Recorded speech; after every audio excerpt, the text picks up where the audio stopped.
الحمد للہ الذی زین النبیین بحبیبہ المصطفیٰ ومن علی المؤمنین بنبیہ المجتبیٰ الصلاۃ والسلام علی سیدنا ومولانا محمد خیر الورى وعلى آلہ واصحابہ المتعددین بالتقویٰ.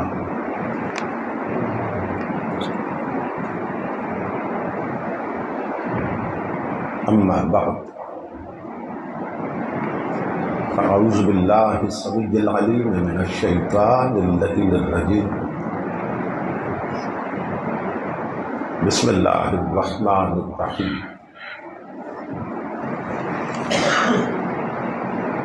فاذکروا آلاء اللہ لعلکم تفلحون. صدق اللہ مولانا العظیم. ان اللہ وملائکتہ یصلون علی النبی یا ایھا الذین آمنوا صلوا علیہ وسلموا تسلیما. الصلاۃ والسلام علیک یا رسول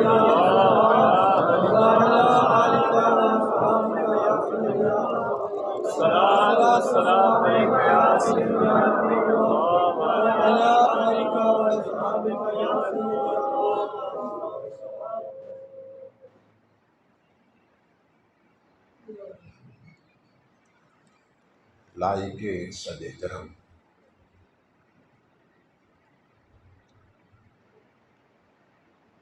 شیخ طریقت محترم المقام حضرت علامہ پیر سید رحمت علی شاہ صاحب دامت برکاتہ العالیہ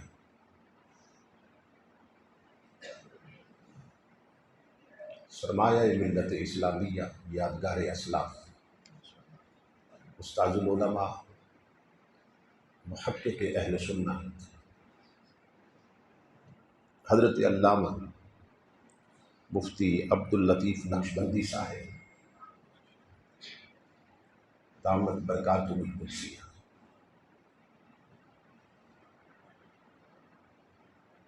خطیب اسلام حضرت علامہ محمد اشرف قادری صاحب، خطیب اسلام حضرت مولانا حافظ فضل رسول صاحب،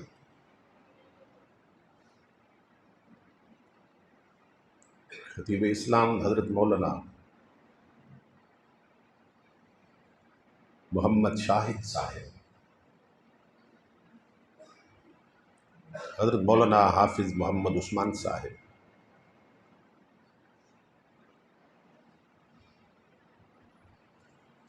خطیب اسلام حضرت مولانا قاری محمد حسن رضا عطاری صاحب، حضرت مولانا قاری محمد شفیق قادری صاحب اور دیگر معزز مشائخ و علماء کرام دامت فیوزوں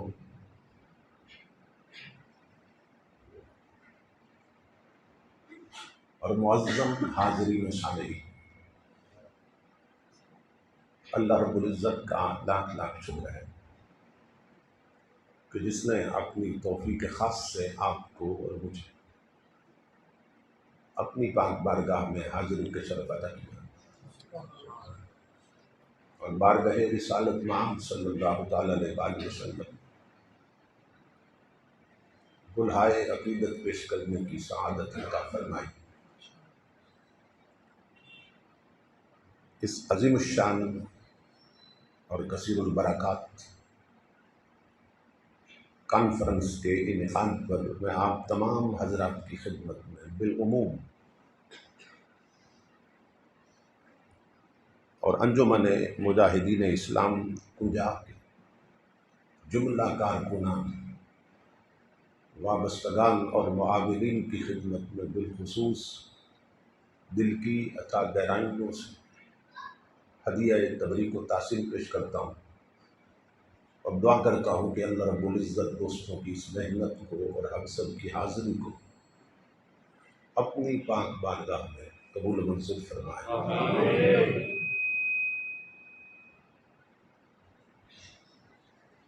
اور جس عظیم شخصیت کے ایصال ثواب کے لیے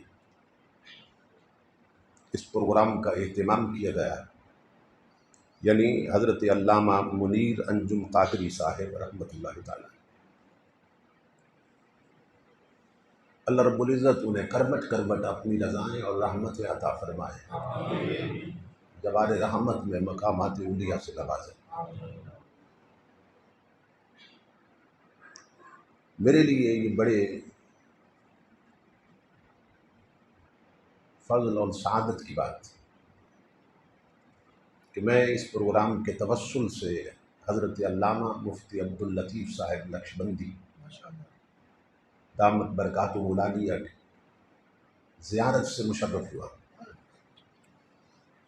اس سے پہلے حضرت کا تعارف نہیں تھا۔ آپ کی عظیم الشان لائبریری دیکھ کر اور آپ کی عظیم نسبتیں دیکھ کر بہت زیادہ روحانی خوشی محسوس کر رہا ہوں۔ اللہ رب العزت آپ کا سایہ تادیر ہمارے سروں پہ قائم رکھے اور ان کے علمی، فکری اور روحانی فیضان سے ہمیں ہمیشہ مستفید ہونے کی توفیق عطا فرمائے۔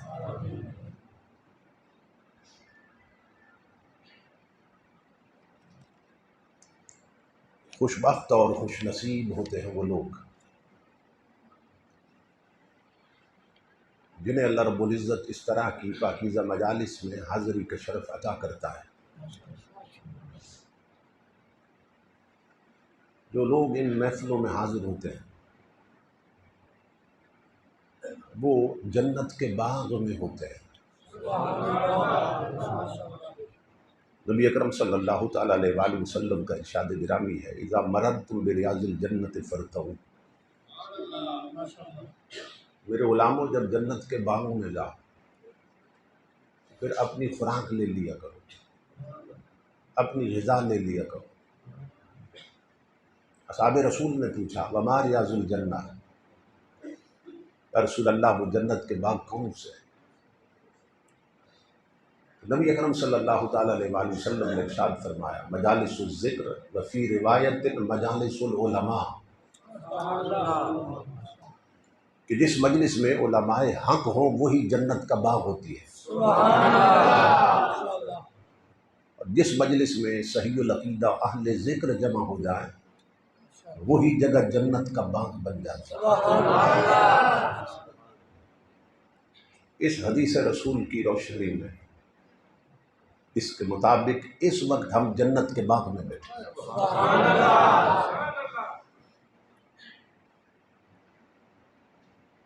حدیث پاک کا مفاد یہ ہے کہ یہ مجلس اگر کسی جنگل میں رکھ دی جاتی تو اسے بھی جنت کے باغ میں تبدیل کر دیتی، لیکن مسجدیں تو ویسے ہی جنت کا حصہ ہے، کیونکہ حدیث پاک میں ہے کہ زمین کی بساط جب اللہ رب العزت لپیٹنا چاہے گا اور زمین کو ختم کرنا چاہے گا، قرآن حکیم میں اس طرف اشارہ کیا والارض جميعا قبضته يوم القیامة والسماوات مطویات بيمینہ، زمین کی بساط لپیٹ کے اپنے دست قدرت میں کر لو اور آسمانوں کو بھی لپیٹ دیا جائے گا، نہ یہ آسمانوں کا شامیانہ رہے گا نہ زمین کی دری رہے گی۔ اس کو لپیٹنے سے پہلے اللہ رب العزت فرشتوں کو حکم دے گا کہ جہاں جہاں مسجدیں بنی ہیں نا اٹھا کے میری جنت میں شامل کر دیں۔ تو مسجدیں تو ویسے ہی جنت ہیں، اس وقت ہم جنت میں جنت بنا کے بیٹھے ہیں، دوری جنت میں آئے بیٹھے۔ اب جو لوگ آ سکتے تھے مگر نہیں آئے، آ سکتے تھے مگر نہیں آئے، انہیں اپنی قسمت پہ رونا چاہیے۔ وہ کل لوگوں کو یہ نہ بتائیں کہ ہم محفل میں نہیں گئے تھے، وہ بتائیں ہم اتنے بد نصیب ہیں رات کو جنت میں نہ جا سکے۔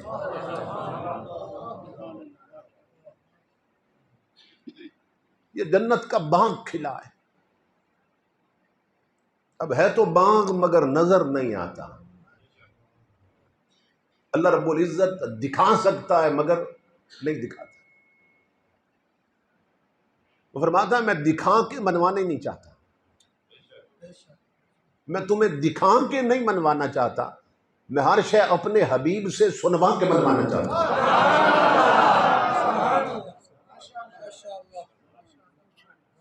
اس لیے کہ اگر دیکھ کے مانا تو وسیلہ تمہاری آنکھیں بنے گی، اور سن کے مانا تو وسیلہ میرا حبیب بنے گا۔ یہی سبب ہے امام الانبیاء کے غلاموں ان محفلوں میں جو آتے ہیں نا انہیں نیند آنے لگتی ہے، انہیں نیند آنے لگتی ہے۔ کسی طوائف کی مجلس ہو نا، کسی ناچنے والی اور گانے والے کی محفل ہو، وہاں بھی کبھی دیکھا کسی کو نیند آئی ہو؟ نہیں آتی۔ ناچنے والے گویے اور نچیے ان کی مجلس میں کسی کو نیند نہیں آتی، تو ذکر رسول کی مجلس میں نیند کیوں آنے لگتی ہے؟ حضرت شاہ عبدالحق محدث دہلوی سے کسی نے پوچھا، حضرت شاہ عبدالعزیز محدث دہلوی سے کسی نے پوچھا تھا، حضرت جی ناچ گانوں کی مجلس میں نیند نہیں آتی، ذکر رسول کی مجلس میں نیند کیوں آنے لگتی؟ آپ نے فرمایا بیٹا بالکل سیدھی سی بات ہے جو عقل میں آنے والی۔ آپ نے فرمایا نیند پھولوں پہ آتی ہے، کانٹوں پہ نہیں آتی ہے۔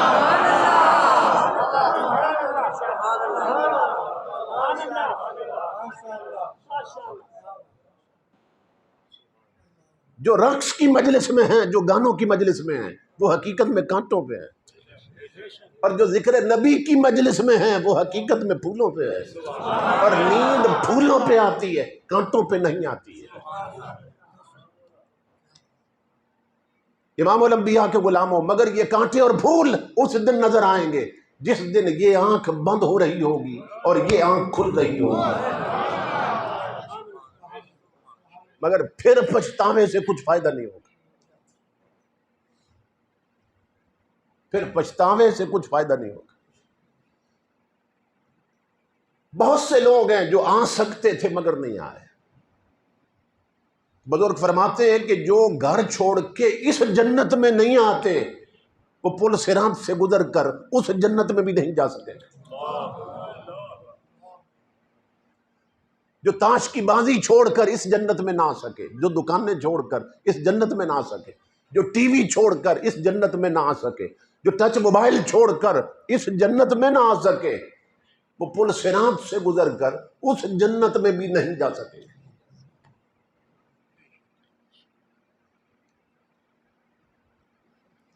کوشش کیا کریں کہ اپنے گھر کے افراد جو بچے ہیں، جو مرد ہیں، انہیں کھینچ کھینچ کے اس جنت میں لائیں تاکہ اس جنت کے قابل ہو سکے۔ اب جنت ہونے میں کوئی شک ہے جب حضور نے فرما دیا؟ امام الانبیاء کے غلاموں یہ جنت کا باغ ہے جہاں بیٹھے ہیں، اور آج 15ویں صدی ہے، فتنوں کا دور، دینی غفلت کا دور، بے حسی کا دور۔ اس غفلت کے دور میں جہاں ذکر مصطفیٰ ہو، اگر وہ جگہ جنت کا باغ ہے تو ابو بکر و عمر عثمان و علی کی ان محفلوں کا مقام کیا ہوگا جہاں صرف ذکر مصطفیٰ نہیں خود مصطفیٰ بھی ہوتے ہیں۔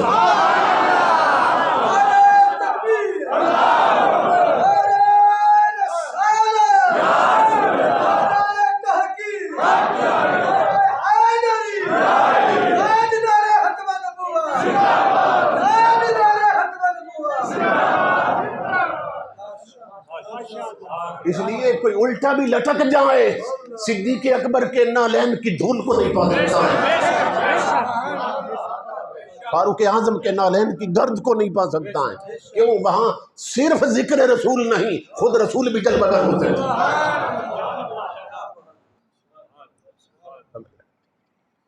تو یہ خوش بختی کی معراج امام الانبیاء کے غلام کہ اللہ رب العزت نے اپنے محبوب کے ذکر کی مجلس میں حاضری کا شرف عطا کر دی. کس عنوان سے محفل ہے؟ ذکر عروج امام الانبیاء. ان کے عروج کی کیا بات کر سکتے ہیں ہم؟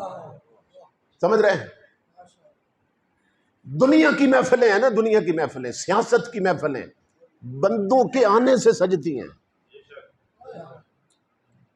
دنیاوی محفلیں ہیں، لوگ نہ آئیں تو نہیں سنورتی، لوگ آئیں تو سنورتی ہیں. مگر اللہ کی عزت کی قسم، ذکر مصطفیٰ کی مجلس وہ مجلس ہیں جہاں آنے والوں کا اپنا بخت سنور جاتا ہے.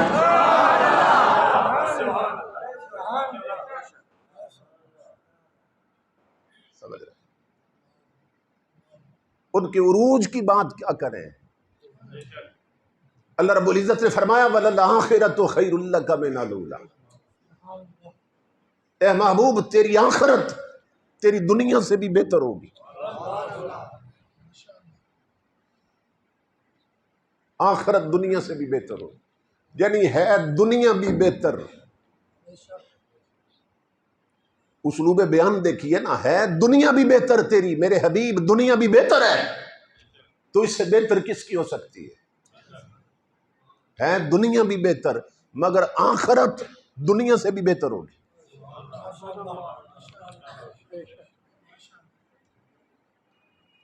کیسے بہتر ہوگی؟ اب مجھے بتائیے، میں عروج پر صرف ایک نقطہ عرض کرنے لگا ہوں.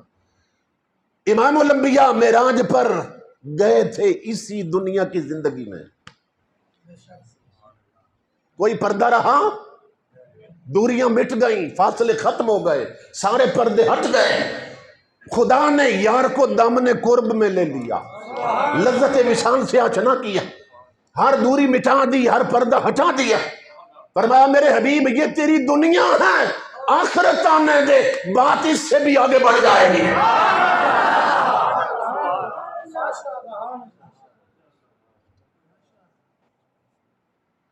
سمجھ رہے ہیں آپ؟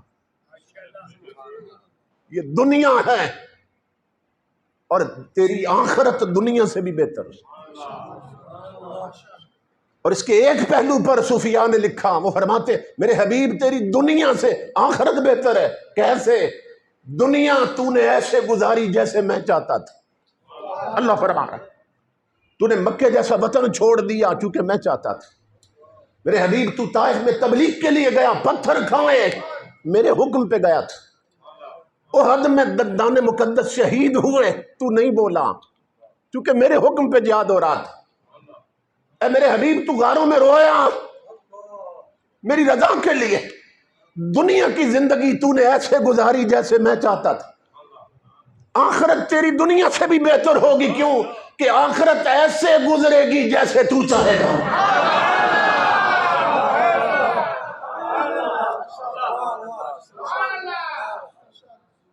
سمجھ رہے؟ آخرت ایسے گزرے گی جیسے میرے حبیب تو چاہے. تو یہ ہماری خوش بختی ہے کہ حضور کے ذکر کی مجلس میں حاضری کا شرف نصیب،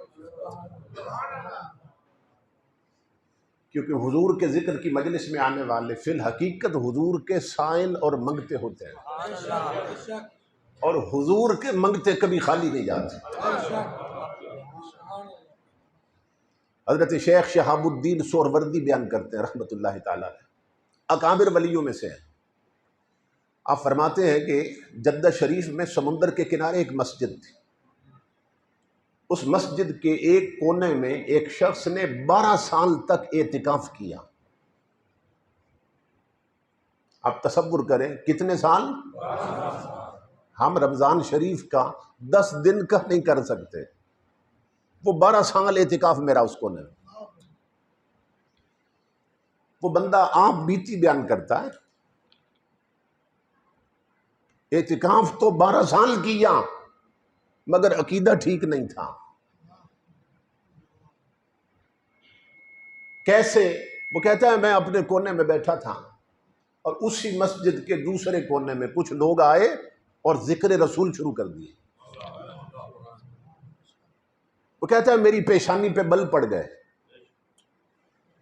کہ میں اللہ کے گھر میں عبادت میں لگا تھا اور میڈیٹیٹ کر رہا تھا، مراقبہ کی کیفیتوں میں تھا، انہوں نے اللہ کے گھر میں یہ کیا شور مچا دیا۔ آپ جانتے ہیں جن کا یہ عقیدہ ہے کہ ذکر نبی کو شور کہتے ہیں، معاذ اللہ، استغفر اللہ۔ اب اس سے اس کا عقیدہ معلوم ہو رہا ہے۔ وہ یہ عقیدہ رکھتا تھا اللہ کے گھر میں اللہ ہی کا ذکر ہونا چاہیے، ذکر نبی کو شور کہتا تھا۔ حضرت شیخ شہاب الدین فرماتے ہیں، وہ بندہ خود بیان کرتا ہے کہ میں تنہا تھا، وہ 7-8 بندے تھے، میں انہیں روک بھی نہیں سکتا تھا، مگر میں پریشان ہوا، انہوں نے میری عبادت میں خلل پیدا کیا، میں مستغرق تھا اللہ کی یاد میں، انہوں نے یہ کیا کیا، میں روک بھی نہیں سکتا تھا انہیں۔ اور یہ یاد رکھیے، حضور کے عاشقوں کو کوئی روک نہیں سکتا۔ اللہ کی عزت کی قسم، یہ بیٹھے تو دھرنا نہیں رکتا، اٹھ جائیں تو جنازہ نہیں رکتا۔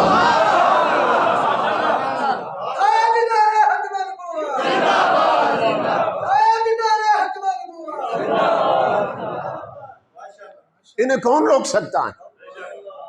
کیونکہ ان کی خیرات ہی مدینے سے آتی ہے،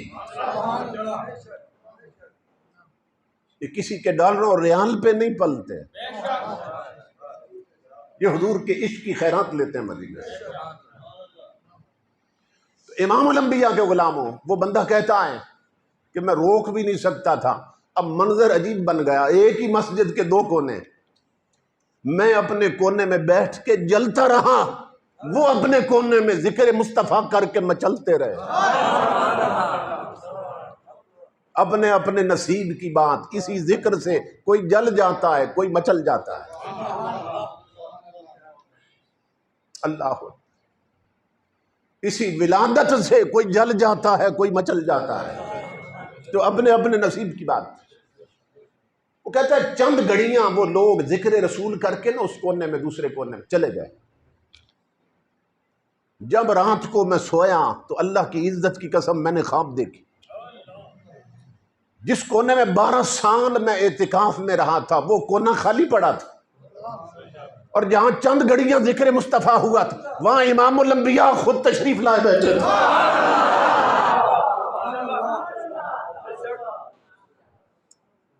اور تنہا نہیں آئے، اصحاب پیغمبر کی مجلس لگی ہے، اور سیدنا صدیق اکبر کھڑے ہو کے حضور کا ذکر کر رہے ہیں، اور ان کی ہر بات پہ حضور جھوم جھوم کے فرما رہے ہیں، وحق زحق وحق زحق، ابو بکر جب بولتے ہو حق بولتے ہو، جو بولتے ہو حق بولتے ہو۔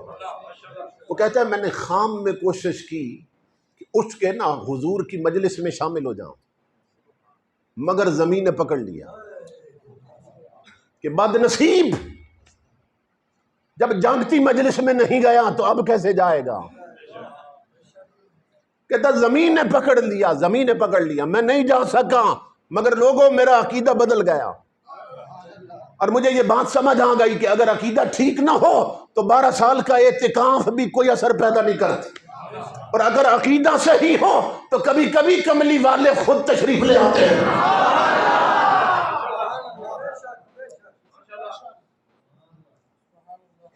ہم اہل سنت اسی سبب سے عقیدہ جو ہے نا اس کو پہلے نمبر پہ رکھتے ہیں کہ یہ جڑ ہے، یہ روٹ ہے، چونکہ قرآن نے بھی اسے پہلے نمبر پہ رکھا ہے۔ جتنی آیتیں ہیں پڑھتے جائیے، یا ایھا الذین آمنوا کتب علیکم الصیام، نمازوں روزوں کا حکم دیا، فرمایا اے ایمان والو روزے تم پر فرض کیے گئے۔ ایمان والو کہہ کر کیا بتایا؟ اے صحیح عقیدے والو روزے تم پہ فرض کیے گئے۔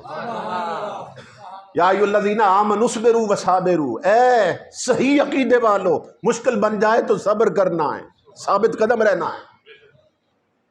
یا ایھا الذین آمنوا صلوا علیہ وسلموا تسلیما، اے ایمان والو میرے حبیب پہ درود و سلام تو پڑھا کرو۔ یا ایھا الذین آمنوا لا تقدموا بین یدی اللہ ورسولہ، اے ایمان والو اللہ رسول سے آگے نہیں بڑھنا۔ 88 مقامات پر اللہ رب العزت نے حضور کی امت کو ایمان والو کہہ کے خطاب کیا، یا ایھا الذین آمنوا فرمایا۔ آپ تصور کریں 88 بار فرمایا اے ایمان والو یوں کرو اور یوں نہ کرو. آپ توریت اٹھائیے، آپ انجیل اٹھائیے، زبور اٹھائیے، اس میں اللہ رب العزت پہلی نبیوں کی امتوں کو جب خطاب کرتا ہے نا، انہیں کیسے آواز دیتا ہے؟ یا ایھا المساکین، او مسکینوں. پہلی امتوں کو، او غریبوں. پورے قرآن میں یار کی امت کو کہیں غریب نہیں فرمایا.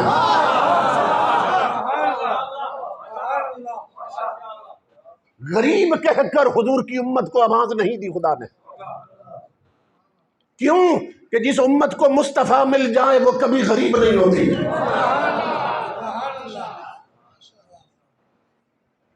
یہ ہماری خوش بختی کی معراج کہ ہمیں تاجدار کائنات کی نسبت محبت اور ادب نصیب ہو گئے. ہم خوش بخت ہیں کہ ہم اہل سنت. اللہ رب العزت کا حکم ہے جو الفاظ میں نے تلاوت کیے، فرمایا فَاذْكُرُوا آلَاءَ اللَّهِ لَعَلَّكُمْ تُفْلِحُونَ. اللہ کی نعمتوں کا ذکر کرو، اللہ کی نعمتوں کی باتیں کرو، اللہ کی نعمتوں کو یاد رکھو تاکہ تم فلاح پا جاؤ، تاکہ تم فلاح پا جاؤ. یہ لفظ فلاح جو ہے نا، تفلحون، یہ فلاح سے. تو علماء لغت کہتے ہیں کہ عربی زبان میں دونوں جہانوں کی کامیابی پہ دلالت کرنے والا فلاح سے بہتر کوئی لفظ ہی نہیں ہے. جب اللہ رب العزت کسی کام کا حکم دے اور اس کے نتیجے میں فرمائے کہ یوں کرو گے تو فلاح پاؤ گے، اس سے مراد یہ ہوتی ہے کہ اگر یوں کرو گے تو یہ دنیا بھی سنورے گی، وہ دنیا بھی سنورے گی، فلاح پاؤ گے. جسے فلاح نصیب ہو جائے اس کے دونوں جہان سنور جاتے ہیں. یہ ذہن میں رکھیں. ہم کان نہیں دھرتے، 5 وقت مؤذن ہمیں اسی فلاح کی طرف بلاتا ہے. حی علی الفلاح، حی علی الفلاح. مؤذن بلاتا آؤ فلاح کی طرف، مگر ہمارے کانوں پہ جوں تک نہیں دنگتے. وہ کہتا ہے آؤ ایسے در کی طرف جہاں جھکنے والوں کے دونوں جہان سمر جاتے ہیں. ہمارے ہاں بالعموم یہ تصور پایا جا رہا ہے کہ نماز، روزہ، حج اور زکوٰۃ نیکیاں کرنے سے صرف آخرت سنورتی ہے. ہم یہ سمجھتے ہیں میں صرف شاید آخرت سنورتی ہے عبادت کرنے سے، اللہ کی بندگی کرنے سے. مگر اللہ رب العزت فرما رہا ہے کہ نہیں، میرے حبیب کی غلامی سے دونوں جہان سنور جاتے ہیں. دونوں جہان سنورتے ہیں حضور کی غلامی سے. یہ بھی سمر جاتا ہے، وہ بھی سمر جاتا ہے. تو فرمایا کہ آؤ فلاح کی طرف، آؤ ایسے عمل کی طرف کہ تمہارے دونوں جہان سمر جائیں. اللہ رب العزت فرما رہا ہے کہ جو نعمتوں کو یاد رکھتے ہیں نا، ان کے دونوں جہان سمر جاتے ہیں. اگر یاد ہو کہ یہ نعمت ہے تو پھر ہو ہی نہیں سکتا جس نے دی اسے بھول جائے.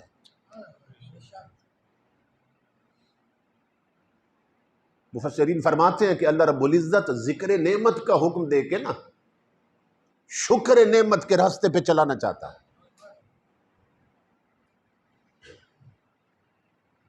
کہ نعمت یاد ہو تو جس نے دی اس کا شکر بھی یاد رہتا ہے.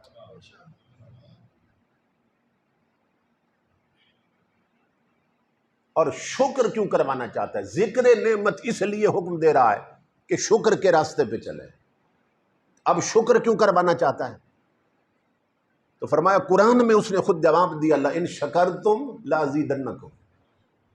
2 تاکیدیں لگائیں ہیں، لام تاکید کا، نون ثقیلہ تاکید کا. فرمایا میری نعمتوں کا شکر کرو تو کیا ہوگا؟ ضرور بالضرور تمہاری نعمتیں بڑھاتا جاؤں گا.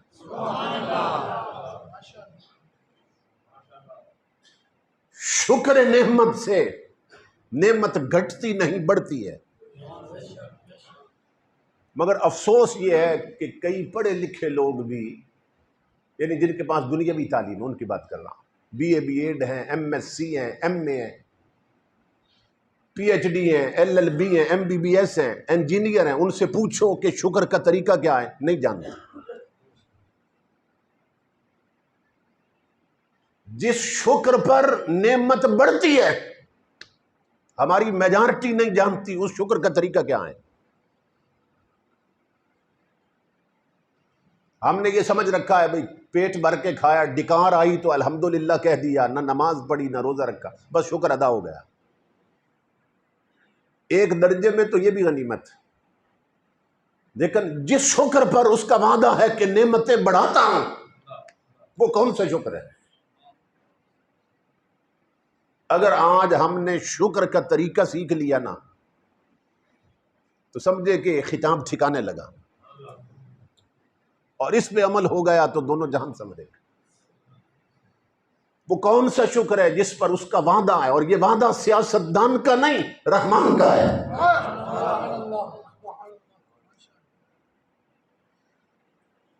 اس کا وعدہ ہے وَمَنْ أَصْدَقُ مِنَ اللَّهِ قِيلًا، جس کی یہ شان ہے، وَمَنْ أَصْدَقُ مِنَ اللَّهِ حَدِيثًا، جس کی شان ہے۔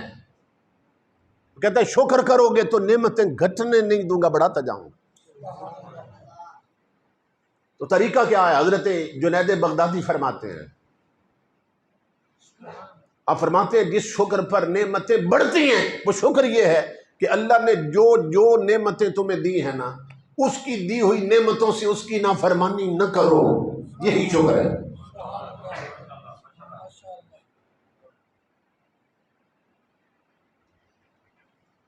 اب یہ بات بہت سے لوگ ہیں جن کے پلے نہیں پڑی کہ شکر کیا ہے، اللہ کی نعمتوں کا شکر کیا ہے، جس پر نعمتیں بڑھتی ہیں، کہ جو اس نے نعمتیں دی ہیں اس کی دی ہوئی نعمت سے اس کی نافرمانی چھوڑ دو۔ اب میں اس کو کھولنے لگا ہوں تاکہ جو میرے جیسے ہیں وہ بھی سمجھ جائیں۔ آنکھیں اللہ کی نعمت ہیں کہ نہیں ہیں؟ جن کی نہیں ان سے پوچھو کتنی بڑی نعمت۔ آنکھ اللہ کی نعمت، اللہ فرماتا ہے میری اس نعمت کا شکر ادا کرو۔ کیا مطلب؟ ان آنکھوں کے ساتھ وہ منظر دیکھنا چھوڑ دو جو اللہ رسول نے حرام کر دیا۔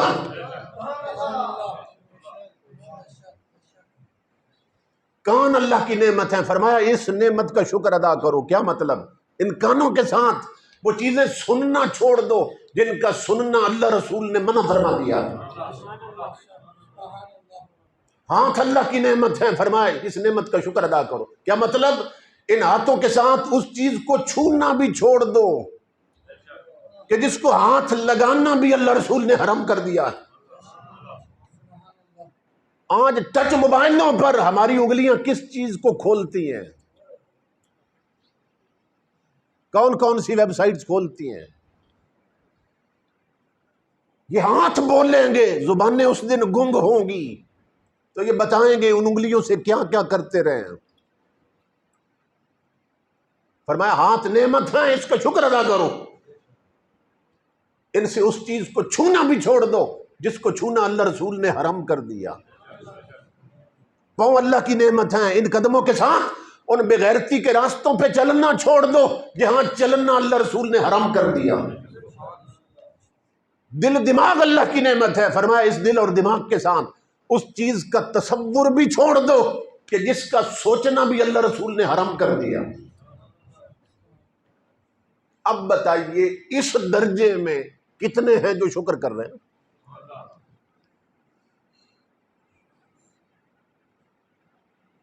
یوں شکر نصیب ہو جائے تو پھر نعمتیں بڑھتی ہیں۔ یوں شکر نصیب ہو جائے نا پھر نعمتیں بڑھتی ہیں۔ اس درجے کا شکر کس کو نصیب؟ اور جنہیں اس درجے کا شکر نصیب ہوتا ہے، میں مثال دیتا ہوں آگے چل کے۔ حضرت امام جعفر الصادق رضی اللہ تعالیٰ، آپ کی مجلس لگی تھی، طلباء بیٹھے تھے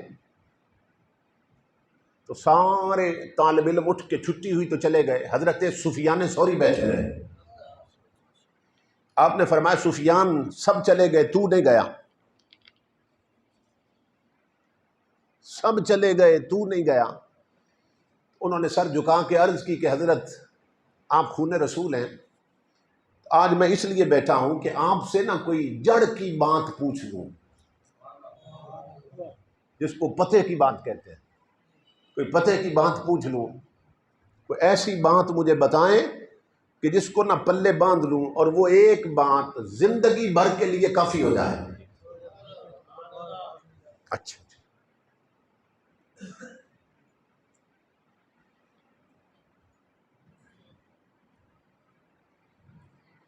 کوئی جڑ کی بات بتا دے کہ میں پلے باندھ لوں اور وہ ایک بات زندگی بھر کے لیے مجھے کافی ہو جائے۔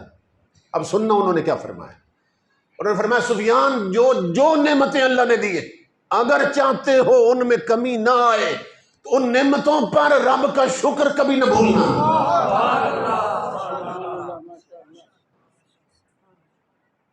کیونکہ رحمان کا وعدہ ہے شکر پر نعمتیں بڑھاتا جاؤں گا، شکر پر نعمتیں بڑھتی ہیں، مگر کس شکر پر؟ اس شکر پر کہ اللہ نے جو دی ہیں اس کی نعمتوں سے اس کی نافرمانی چھوڑ دو۔ اس وقت میرے آقا کے غلاموں، دو مین ٹینشن اور پرابلم ہیں جو پورے عالم انسانیت کو مسلط ہے۔ جو تجزیہ نگار ہیں، آپ اخبارات پڑھیں، رسائل پڑھیں، جرائد کا مطالعہ کریں، انہوں نے یہ تجزیہ کیا کہ اس وقت صرف عالم اسلام کے نہیں، عالم انسانیت کے دو بڑے مسئلے ہیں۔ ایک امن کا مسئلہ ہے، پیس کا مسئلہ ہے، سکون امن کا مسئلہ ہے، دوسرا بھوک کا مسئلہ ہے۔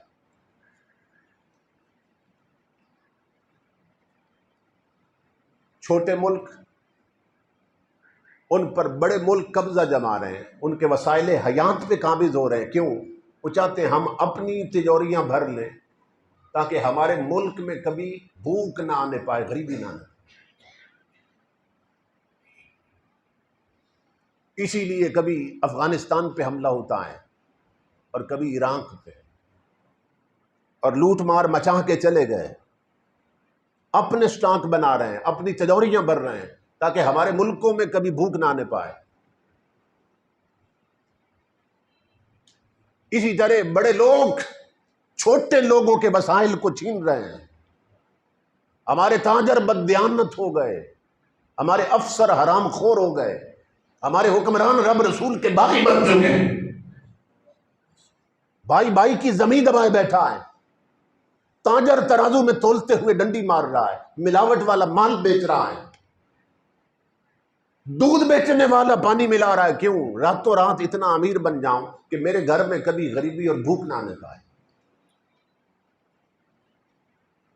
خوف ہے، خوف غلامی سے بدتر ہے بے یقینی۔ اقبال کہتے ہیں بھوک کا مسئلہ ہے، یہ جو افراتفری مچی ہے کہ ہر کوئی لوٹ مار میں لگا ہے، جس کا جہاں دو لگتا ہے وہاں لگاتا ہے۔ کیوں؟ کہ میں اتنا جوڑ جاؤں آنے والی نسلیں کھائیں مگر ختم نہ ہو۔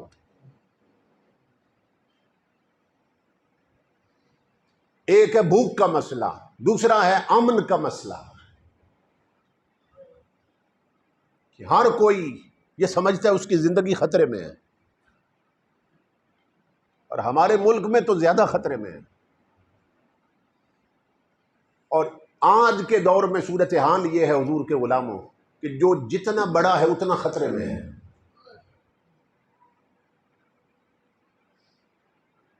اے سی ہے نا، اس کی کوٹھی پہ جائیں تو رات کو آپ کو 2 سیکورٹی گارڈ ملیں گے جو اس کا پہرا دے رہے ہیں۔ ڈی سی اس سے بڑا آفیسر ہے، وہاں 4 بندے نظر آئیں گے جو پہرا دے رہے ہیں، ڈی آئی جی ان سب سے بڑا ہے، وہاں آپ کو 20 بندے نظر آئیں گے جو کوٹھی پہ پہرا دے رہے ہیں۔ ہمارے وزیروں نے ایک روڈ سے گزرنا ہو نا 2 روڈ بند کروا دیتے ہیں، 3 روڈ بند کروا دیتے ہیں۔ ایمبولینسوں میں مریض مر جاتے ہیں، روڈ بند ہے، کیوں جی وزیر صاحب جا رہے ہیں؟ بھئی وزیر نے تو ایک سڑک سے گزرنا ہے، یہ 4 کیوں بند کرائیں؟ کہتے ہیں اسے خطرہ ہے کوئی مار نہ دے۔ ہیں ہمارے وزیر قیمتی کتنے ہیں؟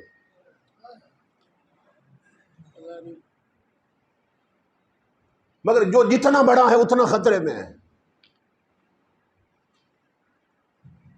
اور انسانی خون پانی سے سستا ہو چکا ہے. مرغی چوری کرنے آتے ہیں بندہ مار جاتے ہیں, کسی کو احساس تک نہیں ہوتا. بکری چوری کرنے آتے ہیں بندہ مار جاتے ہیں. یہ صورتحال ہو چکی ہے ہمارے ملک میں. پہلے تو دشمن کہتا تھا نا دشمن کو, تجھے کتے کی موت ماروں گا. اب حالات اتنے بگڑ چکے نااہل حکمرانوں کی وجہ سے, اب کتا کتے کو کہتا ہے. پہلے بندہ دشمن بندے کو کہتا تھا کہ تجھے کتے کی موت ماروں, اب کتا کتے کو کہتا ہے. کیا بھاگتے کتے نے اپنے ساتھی کتے سے کہا, بھاگتے کتے نے اپنے ساتھی کتے سے کہا بھاگ ورنہ آدمی کی موت مارا جائے گا. ہمارے ملک میں یہ حال ہو چکا. یورپ میں جاتا رہا ہوں, انگلینڈ کے دورے پہ, ناروے میں, اسکاٹ لینڈ میں, آئرلینڈ, تو امام الانبیاء کے غلام ہوں. وہاں بھی صورتحال یہ ہے, زندگی خطرے میں ہے. یعنی چھوٹے ملک ہوں یا بڑے ملک, ہر کوئی ڈر رہا ہے مجھے کوئی مار نہ دے. چوریاں وہاں بھی ہیں, ڈکیتیاں بھی ہیں. یہ دو مین مسئلے ہیں پوری انسانیت کے, ایک بھوک کا مسئلہ, ایک امن کا مسئلہ. اسے نہ امریکہ حل کر سکا نہ روس حل کر سکا, کوئی حل نہیں کر سکا. آؤ جن مسئلوں کا حل کہیں نہ ہو وہ مدینے میں حل ہوتے ہیں. آؤ منہ کرتے ہیں مدینے کی طرف, پوچھتے ہیں آقا یہ عالم انسانیت کے دو بڑے مسئلے ہیں, ان کا حل ہے آپ کی شریعت میں؟ تو آواز آ رہی ہے نادان, جسے تو نے گھر کی الماری میں بند کر کے رکھا ہے, 15 صدیاں پہلے ہم نے حل بتا دیا تھا. اٹھا قرآن, اللہ فرماتا ہے فَلْيَعْبُدُوا رَبَّ هَذَا الْبَيْتِ الَّذِي أَطْعَمَهُم مِّن جُوعٍ وَآمَنَهُم مِّن خَوْفٍ. اللہ فرماتا ہے جو اس گھر کا رب ہے نا, تم اس کی بندگی میں لگ جاؤ. تمہیں بھوک لگے گی تو رزق ہم دیں گے, خوف آئے گا تو امن ہم دیں گے.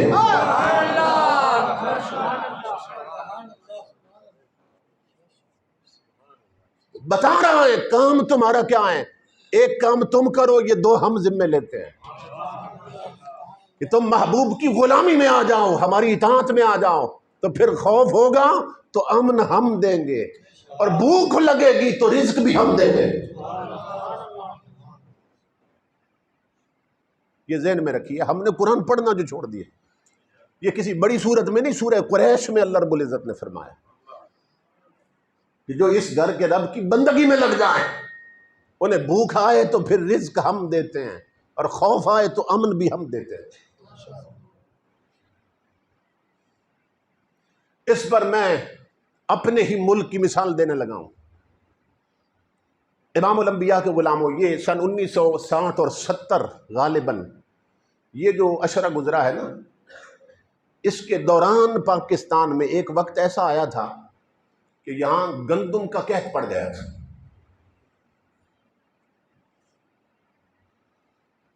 اور جو ہمارا وزیر خوراک تھا اس نے اعلان کیا, وزیر اعظم نے اعلان کیا, صدر پاکستان نے اعلان کیا کہ حکومت کے گودام خالی ہو گئے, ڈپوؤں پر آٹا ختم ہو گیا. تو ہم پاکستانی عوام سے اپیل کرتے ہیں کہ جو 2 روٹیاں کھاتے تھے وہ 1 روٹی کھائیں, سبزیاں ابال کے نہ گزارا کریں بھوک مٹانے کے لیے, چونکہ آٹا ختم ہو گیا, گودام خالی ہو گئے گندم سے. یہ وزیر اعلان کر رہے تھے. اور دوسرے دن امام الانبیاء کے غلاموں محمد عربی کے ایک فقیر نے بھی اعلان کیا تھا. وزیر کے اعلان کے بعد فقیر کا اعلان سنو. وہ فقیر کون تھا؟ سیدنا پیر میر علی شاہ کے بیٹے تھے, حضرت بابو جی رحمت اللہ تعالیٰ علیہ. ان کا دور تھا. انہوں نے اعلان کیا پاکستانیوں ملک بنا ہے کلمے کے نام پہ, گھبرانے کی ضرورت نہیں. جسے گورنمنٹ کے ڈپو سے آٹا نہ ملے وہ گولڑے کے لنگر سے لے جائے.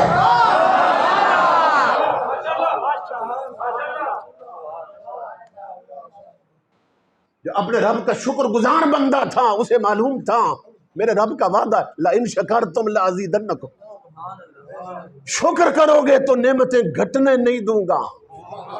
تو کسی نے پوچھ لیا بابو جی صاحب یہ پاکستان ہے، کروڑوں عوام ہیں، گوڑا شریف ایک چھوٹا سا دربار ہے، اگر رخ ہو گیا عوام کا اس طرف بہت بڑا اعلان کر رہے ہیں، آپ جلال میں آ گئے، فرمایا چپ کر جا، حکومت بھی سچی ہے میں بھی سچا ہوں، یہ اپنے اپنے تعلق کی بات۔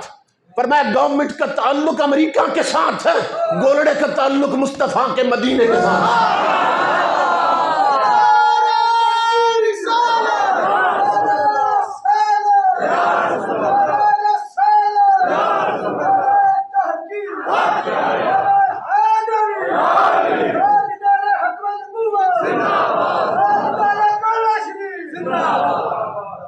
جن کی پیشانیوں میں شکر کے سجدوں کا نور ہو اور تشکر کے سجدوں کی برکتیں ہوں، انہیں اپنے رب پہ بھروسہ ہے۔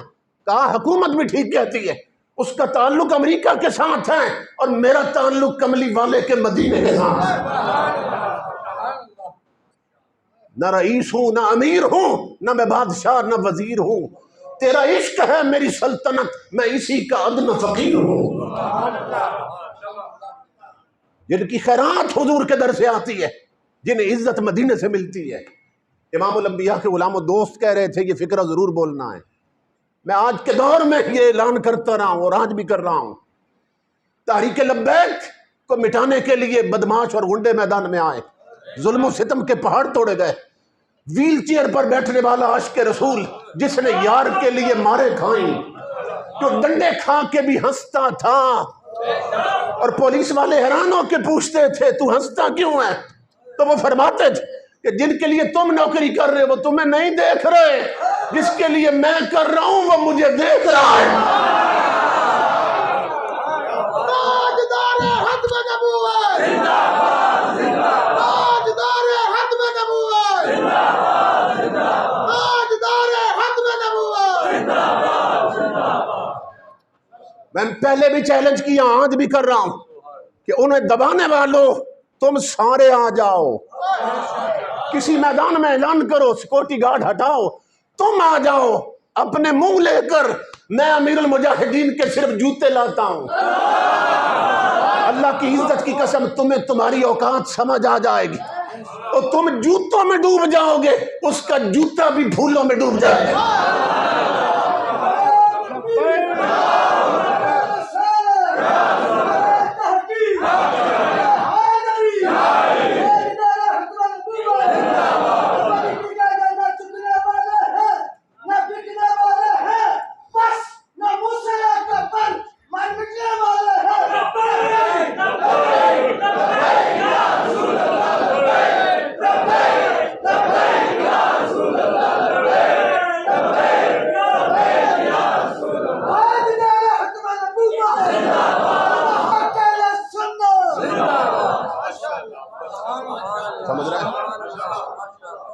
ساری عزتیں ساری عظمتیں تاجدار کائنات کے در سے نصیب ہوتے ہیں۔ اعلیٰ حضرت نے غالباً فرمایا جو تیرے در سے یار پھرتے ہیں در بدر یوں ہی خواب۔ اللہ رب العزت فرماتا ہے تم میرے مطیع بن جاؤ، میرے یار کے غلام بن جاؤ، پھر یہ دو کام ہم اپنے ذمے لیتے ہیں۔ تمہیں بھوک لگے گی تو رزق ہم دیں گے، خوف آئے گا تو امن ہم عطا کریں گے۔ اب تاریخ سے امام الانبیاء کے غلاموں دوسری مثال دینے لگا ہوں کہ جب خوف آئے تو امن کیسے دیتا ہے، مگر تعلق شرط ہے، اس کے ساتھ تعلق قائم رہے۔ آج جس ملک کو اجاڑنا ہوتا ہے نا تو طاغوتی طاقتیں اپنے بحری بیڑے وہاں بھیج دیتی ہیں، یعنی جس کا بیڑا غرق کرنا ہو اپنے بیڑے وہاں بھیج دیتی ہیں، کیونکہ ان کے جو بحری بیڑے ہیں وہ جدید اسلحہ سے لیس، جدید ٹیکنالوجی جو ہے جنگی ٹیکنالوجی اس سے وہ لیس ہوتے ہیں۔ عراق کو بھی اسی طرح اجاڑا گیا، افغانستان کی طرف بھی وہی بھیجا گیا۔ آج تو ان کے پاس بہت سے بیڑے ہیں نا، تو تاریخ بتاتی ہے کہ اس وقت کی جو طاغوتی اور باطل قوت تھی اس کے پاس ایک بحری بیڑا تھا، تو جس علاقے میں مسلمانوں کو تباہ کرنا ہوتا نا، اپنا بحری بیڑا وہاں بھیج دیتے تھے۔ تو وہ دور تھا مجاہد اسلام حضرت صلاح الدین ایوبی رحمۃ اللہ علیہ۔ الکفر ملت واحدہ، کافروں نے پلاننگ کی کہ مسلمان اس وقت نہتے ہیں، اسلحہ نہیں ان کے پاس، کمزور ہیں، تو اگر ہم پوری قوت کے ساتھ ان پہ حملہ کر دیں نا تو انہیں کچل کے رکھ دیں گے۔ تو بحری بیڑا بھیج دیا انہوں نے۔ علاقہ تھا بیت المقدس کا، جہاں بحری بیڑا پہنچنا تھا، صرف ایک رات باقی تھی۔ سلطان صلاح الدین جو 500 بار درود پڑے بغیر کبھی سویا نہیں تھا، جس کا کنیکشن جڑا تھا مصطفیٰ کے مدینے سے، درود سے نہ رابطے جڑتے حضور کے ساتھ۔ اس نے اپنے مجاہدوں کو اکٹھا کیا، اس نے کہا بحری بیڑا آ رہا ہے اور ہمارے ہاتھ خالی ہیں، مجاہدوں ٹائم کم ہے، رات ایک ہے، 2 کام کرنے، ایک تم کرو ایک میں کرتا ہوں۔ صلاح الدین ایوبی نے کہا مجاہدوں آج رات کے لیے تم میدان اور مورچے سنبھالو، اور آج رات کے لیے میں مصطفیٰ کا مسلح سنبھالتا ہوں۔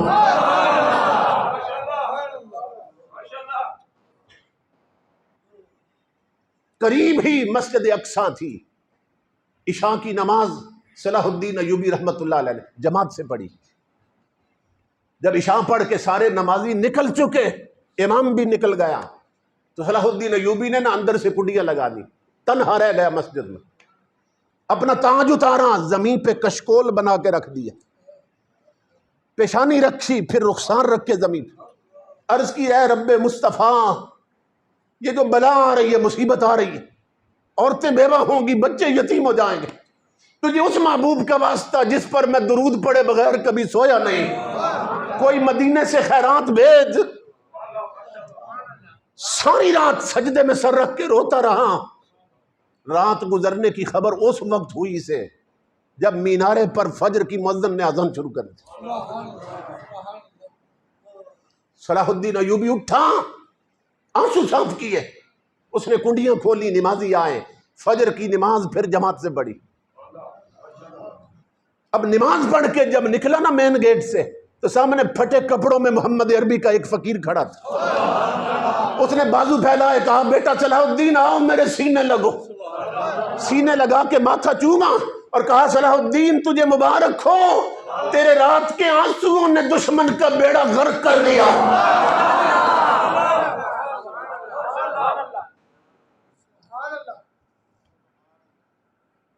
ملک عذاب کی لپیٹ میں ہے، کہیں سیلاب ہے، کہیں ڈینگی وائرس، کہیں کرونا کے مریض تڑپ رہے ہیں، اور یہ ٹرانسجینڈر بل جیسی باتیں کر کے یہ بدبخت حکمران رب کے غضب کو بھڑکا رہے ہیں۔ امام الانبیاء کے غلاموں، جس قوم کے حکمران راتوں کو مسلوں پہ روئے ہیں، اس قوم کے بال کو بھی کوئی ٹیڑھا نہیں کر سکتا، مگر انجام غلامی کیا کہیے، بربادی سی بربادی ہے۔ جو درس شہ بطحا نے دیا وہ درس پڑھانا بھول گئے۔ عبرت کا مرقع یہ پستی اور قابل حیرت یہ مستی، اوروں کو جگانا یاد رہا، خود ہوش میں آنا بھول گئے۔ اس لیے خدا کے لیے حضور کے غلاموں، آؤ چوکٹ مصطفیٰ کی طرف، آؤ دہلیز مصطفیٰ کی طرف۔ یہاں جو جتنا جھک جاتا ہے اتنا اسے اٹھا دیا جاتا ہے۔ جھکنے والے عظمتیں پاتے، تن سے من تک حضور کے رنگ میں رنگ جاؤ، اپنی بہو بیٹیوں کا پردہ اور لباس اسلامی بناؤ، گھر کے ماحول کو اسلامی بناؤ، اپنے گھروں میں حضور کی شریعت کا جھاڑو دو، اور ہر وہ نقش مٹاؤ گھروں سے جو مدینے کے نقشے دھندلا رہا ہے۔